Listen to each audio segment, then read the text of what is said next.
उपवासाला जर नेहमी तेच पदार्थ खाऊन जर तुम्हाला कंटाळा आला असेल तर ही मस्त अशी नवीन आणि मस्त उपवासाची रेसिपी नक्की ट्राय करून बघा. झटपट तयार होते. हॅलो एव्हरीवन, श्री स्वामी समर्थ सर्वांना. आज आपण इथे ना आषाढी एकादशी विशेष उपवासाचा कुरकुरीत भन्नाट असा डोसा बघणार आहे. तर त्यासाठी घेतली 1 वाटी भगर, त्यानंतर यामध्ये घ्यायचेत पाववाटी साबुदाणे. पाववाटीला थोडंसं कमी इथे दही घेतलेलं आहे, अर्धा चमचा साखर घातली आहे, चवीप्रमाणे मीठ घालायचं आहे.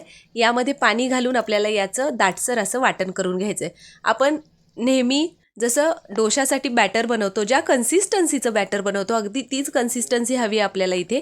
तर बघा या पद्धतीने इथे मी बारीक छान वाटून घेतलेलं आहे. झाकण ठेवून एक 10 ते 15 मिनिटं छान पीठ फुलण्यासाठी बाजूला ठेवून द्यायचं. तोपर्यंत आपल्याला डोश्यासाठी लागणारी चटणी तयार करून घेऊया. भाजलेले शेंगदाणे घेतलेत पाववाटी, 1 हिरवी मिरची घेतली आहे, 2 चमचे दही घ्यायचे, पाव चमचा जिरं घातलेलं आहे, त्याचबरोबर चवीप्रमाणे मीठ घेतलं आहे आणि पाव चमचा साखर घालून घेतली आहे. पाणी घालायचं आणि आपल्याला ही चटणी बारीक करून घ्यायची आहे. इथे आपली डोस्यासोबत खाण्यासाठी मस्त अशी शेंगदाण्याची चटणी तयार झालेली आहे. तोपर्यंत आपलं हे बॅटरसुद्धा तयार झालं आहे, तुम्ही बघू शकता. अगदी मी यामध्ये पाववाटीला थोडंसं पाणी घातलं, कन्सिस्टन्सी ॲडजस्ट करून घेतली आणि त्यानंतर पॅनवर आपल्याला छान तेलाने ग्रीस केलेल्या पॅनवर आपल्याला हे डोसे घालून घ्यायचे आहेत. अजिबात चिकटत नाहीत, झटपट तयार होतात. तुम्ही रंग बघू शकता, अगदी मस्त रंग आलेला आहे.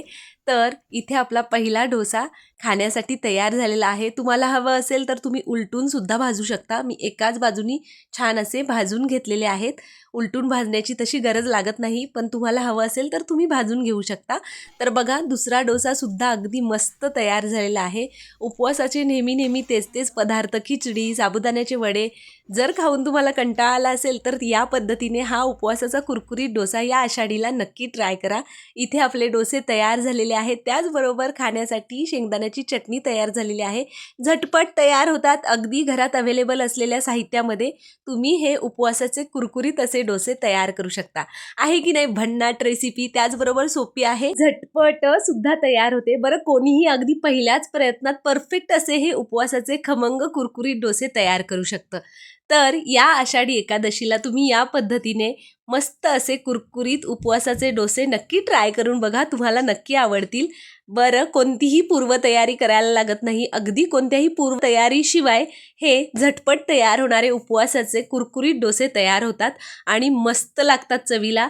त्यामुळे तुम्ही या आषाढी एकादशीला या पद्धतीने हा उपवासाचा कुरकुरीत डोसा नक्की ट्राय करून बघा. चला तर मग तुम्हाला ही रेसिपी कशी वाटली मला कमेंट करून नक्की सांगा. त्याचबरोबर तुम्हाला आपल्या रेसिपीज कशा वाटतात तेही मला कमेंट करून सांगायचं आहे. तुम्हाला आपल्या रेसिपीज आवडत असतील तर आपल्या आदिश्री रेसिपी चॅनलला सबस्क्राईब करून घ्या, बेल आयकॉन प्रेस करा, जेणेकरून इथून पुढे अशाच मस्त खमंग आणि छान रेसिपीच्या नोटिफिकेशन्स तुम्हाला मिळतील आणि त्या सगळ्या रेसिपी तुम्हाला ट्राय करून बघता येतील. चला तर मग ही रेसिपी आवडली असेल तर रेसिपीला लाईक करा, रेसिपी आपल्या मित्रमैत्रिणींसोबत शेअर करा. भेटूया अशा एका भन्नाट रेसिपीसोबत. तोपर्यंत बाय बाय.